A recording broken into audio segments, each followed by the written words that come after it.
নমস্কার বন্ধুরা, আজকে আবার চলে এসেছি নতুন একটা রেসিপি নিয়ে। আজকে রেসিপিটা হলো ল্যাটা মাছের ভর্তা। ল্যাটা মাছের ভর্তা এইভাবে বানালে খেতে খুব ভালো লাগে। আপনারা এইভাবে বানিয়ে খাবেন, দেখবেন খুব ভালো লাগবে। আমি এই ল্যাটা মাছের ভর্তা কীভাবে বানাবো তা আপনাদেরকে দেখাচ্ছি। ল্যাটা মাছ আমি প্রথমে ভালো করে কেটে ধুয়ে পরিষ্কার করে নিয়েছি লবণ দিয়ে। দেখুন, খুব সুন্দর করে ধুয়ে নিয়েছি। এভাবে আপনারাও ল্যাটা মাছ ভালো করে ধুয়ে পরিষ্কার করে নেবেন। এবার আমি চুলোতে একটা কড়াই বসিয়ে দিলাম। কড়াইটার মধ্যে 1 গ্লাস পরিমাণে জল দিয়ে দিলাম। জল আমি গরম করে নিয়েছি। এখানে আমি এবার ল্যাটা মাছগুলো দিয়ে দিলাম।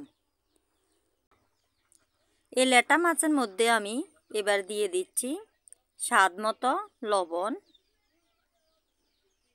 এখানে আরও দিয়ে দিলাম আধা চামচ পরিমাণে হলুদের গুঁড়ো। লবণ হলুদের গুঁড়ো দিয়ে মাছ আমি ভালো করে মিশিয়ে নিচ্ছি।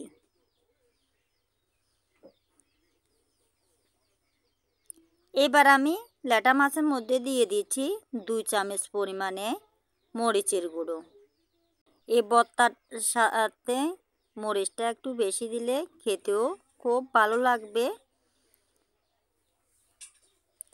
এবার আমি মরিচও ভালো করে ল্যাটা মাছের সাথে মিশিয়ে নিচ্ছি। এভাবে আমি মাছ ভালো করে সিদ্ধ করে নিব। দেখুন, সিদ্ধ করে নিয়েছি। এবার আমি চামচের সাহায্যে এই ল্যাটা মাছ থেকে মাছের যে মাছ অংশে কাঁটা আছে কাঁটাগুলো বের করে নিচ্ছি। তাহলে ভর্তাটা বানিয়ে নিলে খেতে খুব ভালো লাগবে।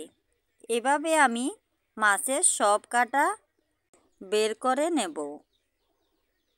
আমার এই রেসিপিটা যদি আপনাদের ভালো লাগে তাহলে লাইক কমেন্ট শেয়ার করে দেবেন। আর নতুন কোনো বন্ধু যদি আমার এই রেসিপিটা দেখে থাকেন অবশ্যই আমার চ্যানেলটাকে সাবস্ক্রাইব করে দেবেন। এভাবে আমি মাছের সব কাঁটা বের করে নিয়েছি। এবার এই মাছের মধ্যে দিয়ে দিলাম পেঁয়াজ কুচি, রসুন থেতো করে নিয়েছি, রসুন দিয়ে দিলাম। এবার ভালো করে মাছ লাড়িয়ে চাড়িয়ে কিছুক্ষণ রান্না করে নেব। মাছের গায়ে যে জল আছে জলগুলো শুকিয়ে নেব।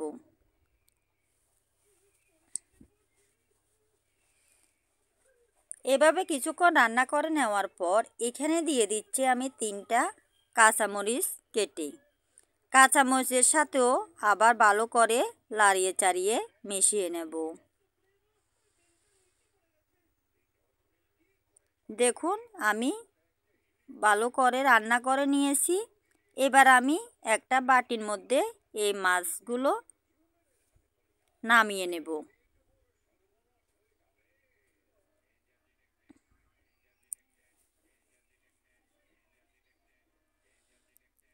আমি সব মাছ নামিয়ে নিয়েছি। দেখুন, এবার কড়াইটা পরিষ্কার করে আবার চুলোতে বসিয়ে দিলাম।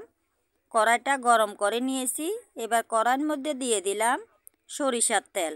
এই সরিষার তেল আমি কড়াইয়ের সাথে ভালো করে লাগিয়ে নিচ্ছি। এভাবে আমি তেলটা গরম করে নিচ্ছি। তেলটা গরম করে নিয়েছি। এবার এর মধ্যে দিয়ে দিচ্ছি পেঁয়াজ কুচি।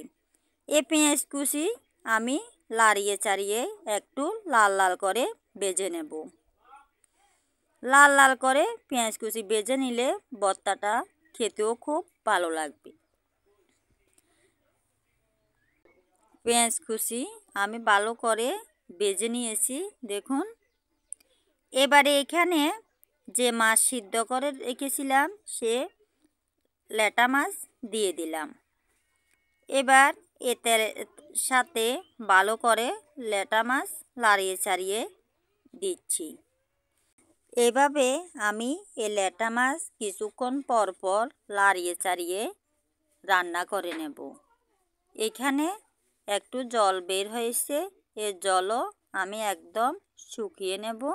তাহলে এই ল্যাটা মাছের ভর্তাটা খেতে খুব ভালো লাগবে। এভাবে ল্যাটা মাছের ভর্তা বানালে খেতে খুব ভালো লাগবে। আপনারা গরম গরম ভাতের সাথে এভাবে ল্যাটা মাছের ভর্তা দিয়েও এক থাল ভাত খেয়ে নিতে পারবেন। আর আমি যেভাবে ল্যাটা মাছের ভর্তা বানাচ্ছি আপনারাও এভাবে ট্রাই করে দেখবেন, খেতে খুব অবশ্যই ভালো লাগবে। দেখুন এই ভর্তা থেকে আমি সব জল শুকিয়ে নিয়েছি। এখানে আমি এবার দিয়ে দিচ্ছি কাঁচা ধনিয়া পাতা।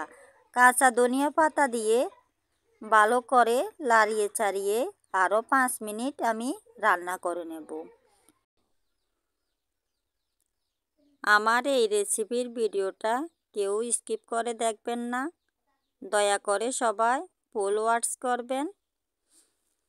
দেখুন আমার ল্যাটা মাছের ভর্তার রেসিপি রান্না করা কমপ্লিট হয়ে গেল।